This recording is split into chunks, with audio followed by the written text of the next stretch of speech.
Hey guys, welcome to the Lovin Dubai show. Today we spoke about the first air taxi coming to Dubai. We spoke about traffic and one teacher who questioned her farewell gift after she left to school after 18 years.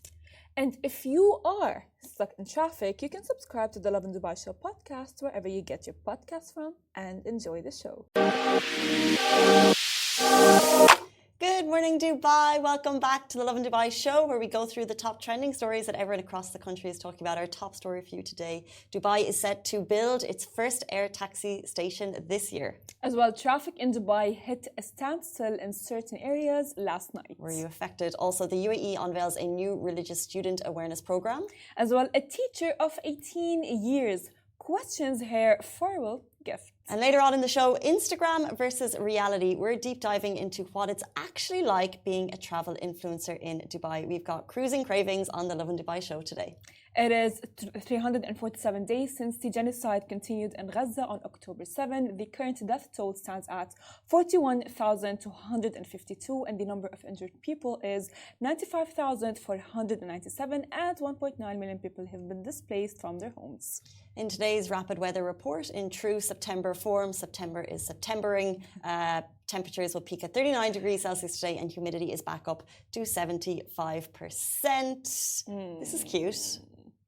It is cute because I want to talk about a couple who post on social media. Yeah, we saw this new study and it says, it claims couples are less likely to post their partner. Happy couples are less likely to post their partner on social media. Have you ever been a partner poster? No. But I believe that a couple who post a lot about each other on social media tend to post it because they want to prove to the world they probably have a toxic relationship and they probably want to show people around that, hey, we're still together. We're still happy. We're still happy. They probably are not. And we're going strong.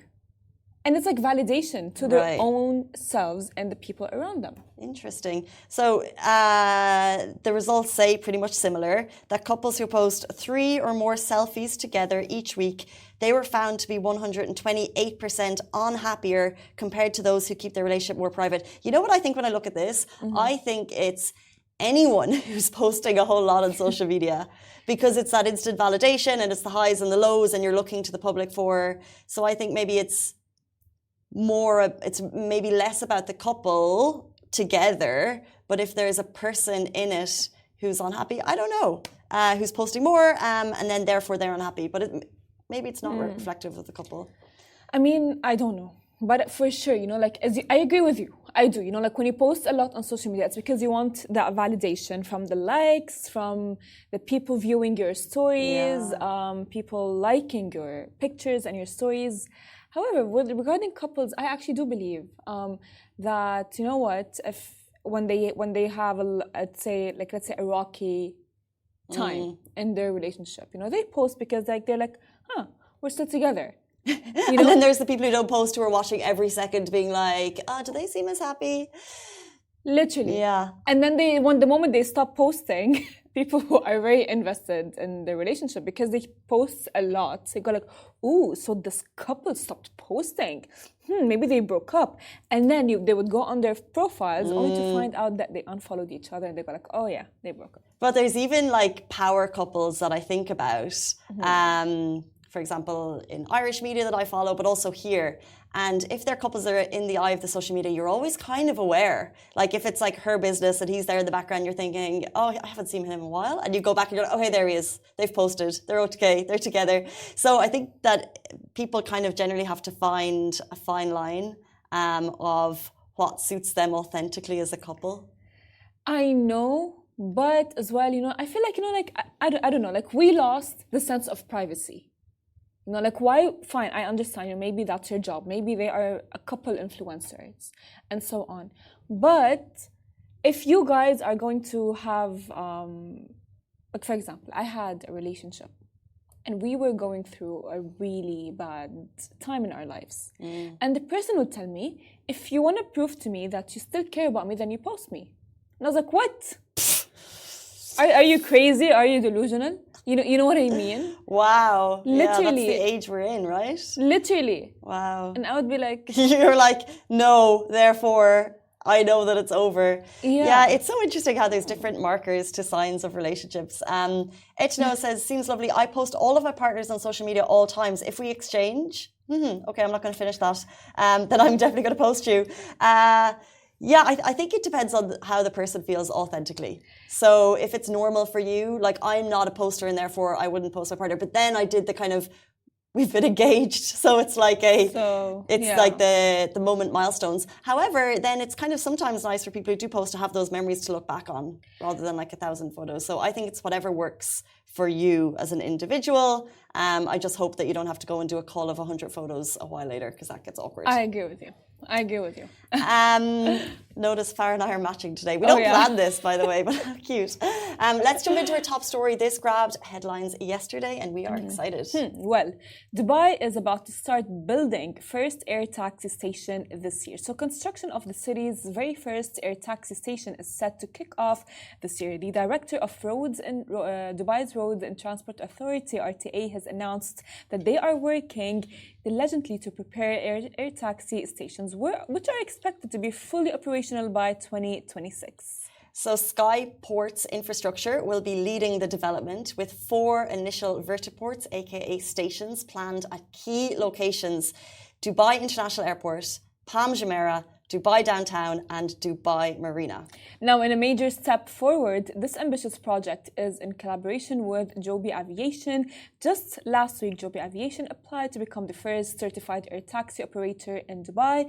And as well, Joby's general manager revealed that the launch of their electric air taxis is scheduled for the end of 2025. So this is very exciting. I mean, it's like, oh yeah, I don't want to stay on the road for so long. I'll just have a air taxi. We've spoken about these so much before and how exciting that they're saying they're building the first stations this year. By 2026, they're going to be in the sky. How much we'll be using them, I don't know. But 4 key destinations means you can probably get from the airport to the Palm. Millionaires are just leveling up their lives every single second. How cool. I mean, not only millionaires, by the way, it's like the Dubai is leveling up its residents' lives, you know what I mean? It's like, fine, traffic, you don't want to get stuck in traffic? Yeah, you can pay a bit extra. I don't know how much of a bit. I hope it's not that expensive. But you can pay a bit extra, just like fly over traffic and not be stuck on the road. Now, speaking of traffic, we know that it hit a standstill in certain areas last night. Were you in Business Bay around 10 p.m., 9 p.m. last night? And if so, were you stuck in traffic? A video went viral which showed cars on a standstill. So we put the question to you, how long was your journey home last night? And the first response on the video was, you call this traffic cute? Have you heard of Sharjah? At Rashid Sadid said, I took another route. Have you been caught by traffic recently in Dubai?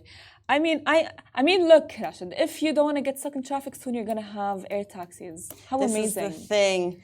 How amazing. And there is so much investment. And I know it's so tricky because when you're in it, it's hard to see the shining light at the end of the tunnel. Like leaving Production City yesterday, it just feels like it's a minefield. I left one traffic route, I was like, I'm not sticking in this. And then I decided to go somewhere else. And I went up to another road and there was another thing and I was like, I'm going to walk home. So I literally got out and I was walking home because I was like, I'm not sitting in this traffic. Oh my God. But it wasn't that far. Okay. But however, it wasn't an essential trip, so I was like, I'm not going to do it. But when you're in it, it's tricky. But I've seen people's Instagram stories praising the RTA. What they're doing on the roads at the moment is absolutely magnificent. That road around JVC, it feels like it's been about 6 months and it looks like a huge American highway. It's absolutely phenomenal. And once it's ready, it's going to change the traffic in that area. And that's happening in so many clogged arteries around the city. I mean, I wish I can relate. Honestly, I used to relate to being stuck in traffic. No, you don't wish you could relate because you moved. But I moved, you guys. I moved and now I am like 5 minutes away from home. So you don't wish you could relate? Because it's the most thing that I certainly never want to relate to. Well, like yesterday I was like, I woke up this morning and I saw stories on my Instagram of people getting stuck in traffic. Yeah. And I was like, whoa, I am so lucky I moved because, as you said, the traffic is impeccable. It's taking 2 to 3 hours. Literally. I spoke to Hind in our office. She came in yesterday at 7 a.m. She left her home in Ashman, correct me if I'm wrong, Hind, at 5 a.m. She said she's leaving earlier because of the traffic, but she was like, even at 5 a.m., the traffic is just, it's there. So like whatever time you leave. So I certainly don't want to relate, and I really feel for people stuck in traffic. I hope you've got a good podcast. I hope you've got a travel buddy. Carpool if you can. And although it is difficult to see the shining light at the end of the tunnel, we do know that they are making waves in terms of trying to fix the roads and also air taxis. Or as well, you guys can just like listen to really good music, sing along, have your own concert in the car and just vibe. So says the people who live 600 meters from the office. We're neighbours. Casey and I, well, we are neighbours in the same building as well, and it's amazing. We both are so lucky to be living next to work. Well, let's jump to our next story. So the UAE unveils new religious student awareness program. Now, the Knowledge and Human Development Authority, KHDA, has just introduced a new initiative called Ajyal program aimed at enhancing religious awareness among school students in Dubai.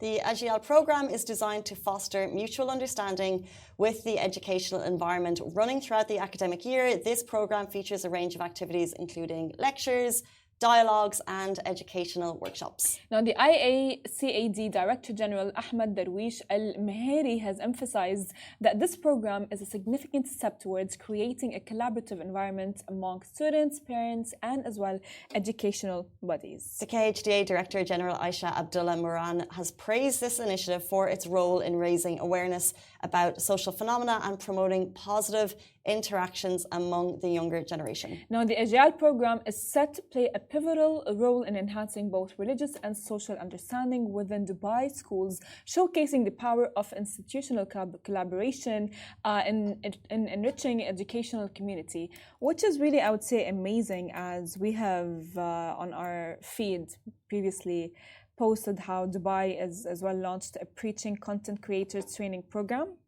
which is really cool because Dubai is maybe enhancing the religious awareness, whether it's for content that is actually posted, preachers who are posting content, and as well at schools, and it's really nice. 100%. So on so many levels, looking at new ways to teach religious studies in schools, and as you said, on social platforms as well, which I think is so interesting.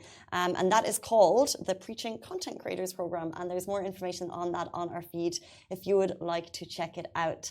We're going to take a quick break with a fun fact that Lovin is now based in 22 cities. We have an amazing team of local journalists around the city bringing you the best stories in bite-sized news. Well, get to know your region. You can find them on social and daily newsletters and podcasts like this show or on our app. Find them wherever you get your news. And let's jump into our next story. We're talking about a teacher of 18 years who's questioned her farewell gift. Would love your thoughts on this one. So a teacher who worked at a local school here in Dubai for 18 years took to Facebook, posing a question to the public. She shared her story. She said, in June of this year, she was informed that her contract would not be renewed. Now, this was after term ended. So the notification came in the form of an appreciation card and a bottle of perfume from a supermarket worth 73 dirham. Now, what upset her the most was that it was so late in the year, she didn't even have a chance to inform her students that she wouldn't be returning. So she's asking, do you think that this is a fair send-off? What is your take? I honestly think it's not a fair, because it's 18 years. You know, she has dedicated her life, you know, for 18 years to teaching students. And I believe that it's a job. The role of a teacher is so big and so huge. It's bigger than every other job. Because if you want to think about it in a way that the teacher is raising the children, you know, like the children that are in the classroom, their brains are like a sponge. So whatever the teacher tells them, they grasp onto it. And she probably was a good teacher. There is no doubt. And to have her terminated in that way, I would say that's kind of like unfair. Yeah, I think the unfair thing was that she didn't get a chance to inform her students. Because, and I'll play a little bit of a devil's advocate to you, is that like it is a job and it's a professional space. Yes, teaching I do think is an advocacy. It's like something that you have to put your heart and soul into, especially 18 years. But generally, it's your relationship with the students that are the most important. So, and I do think that a school or a business will have a way to say goodbye to their teachers. Yes, 100%. But I think that for her, I think if you're really invested in the school and the pupils as they grow and you've been there, so I'm not sure what year she was teaching, but if she's been there for 18 years, the whole cycle of students in that school, she'll have taught each year. So it would be very important to be able to have that moment and to let them know. So I think in terms of an empathy move, the school should have acknowledged that she was leaving before the end of the term, so she'd be able to have that goodbye. Because at the end of the day, it's if the employer-teacher relationship is one thing, but I just think that it would have been nicer for her to be able to have her moment with her favorite students. I agree with you, and as well, you know, you wouldn't like it. Like the students wouldn't like it if like they get back the next term and they just like, oh yeah, the teacher's not there, she's gone. There's no explanation. There's nothing. You know, it would have been as well a better move from the school to maybe, I don't know, not just like take her out like that. Let her know in advance. Literally, Because I think because she mentioned the price of the perfume and that it was from a supermarket, and I think that that's just probably how they do it, you know. So like I myself, like you could say don't bother, give me the perfume, but at the same time some people might value that, you know. That's some people true, could value the perfume. So, and I think if that's what they do for teachers on that level, that's what they do. But I think like the main thing is let the kids know, and then I'm sure the kids would have facilitated with a nice gift. I mean, it's not only about that, because like, for example, like I remember when I was like younger and my teacher would suddenly not want to come to school and she would let us know. We would, you know, have like get her cake. We would. What do you mean she wouldn't want to come to school? Because like she would be pregnant and she would have to go and give birth and so on. And then she'd be like, oh yeah, I'm not going to be coming back next term. So we would get her cake, we would have like an actual farewell to her. But it was never like kind of like oh yeah, teacher's not coming next semester. Like, oh, she's just like gone. True. She evaporated. Yeah, and it's the school can value the teachers to a certain extent, but actually it's the parents that really value because they see the time and the heart and the soul and energy that you're giving. And I remember in our school, first of all, I used to teach for a couple of years in a school in Dubai and Abu Dhabi, and we weren't meant to actually have interactions with the parents. It wasn't allowed. Oh, okay. But the parents would always be like, so how's she doing? How's Alia? And then you kind of tell them. And then they'd always try and sneak in gifts into the school in their handbags. You know, the parents, so cute. They'd be like, this is for you. And I'm like, I'm not allowed to take it. But then obviously sometimes you just put it under the desk. Because, you know, they've literally put, and it wouldn't, if it was a gift of high value, there might be a discomfort there. True. But generally, it might have been something that the kid made at home for you, or they went to like an arts and crafts. You'd be like, thank you so much. Cute. Because you know what, as well, I remember when I was like younger, I promise you guys that a good teacher, leaves a huge impact on the kids. And I remember, like, you know, from the first day of school, I'd go back home and I'd be like, Mom, so this teacher is my favorite teacher. And immediately my mom would be like, okay, well, you know what? So if my daughter likes her, then she is going to be a good influence on her. And then, of course, there would be like that kind of like relationship. So I still remember my cutie Zane. If you're out there, you're probably about 10. I love you. I miss you. It was so adorable. Okay, it's 8:49. Let's jump in to our next guest. Instagram versus reality. Travel influencer Cruising Cravings is going to join us very shortly. We're going to talk about the dream job, travel influencing. Is it as easy as it looks?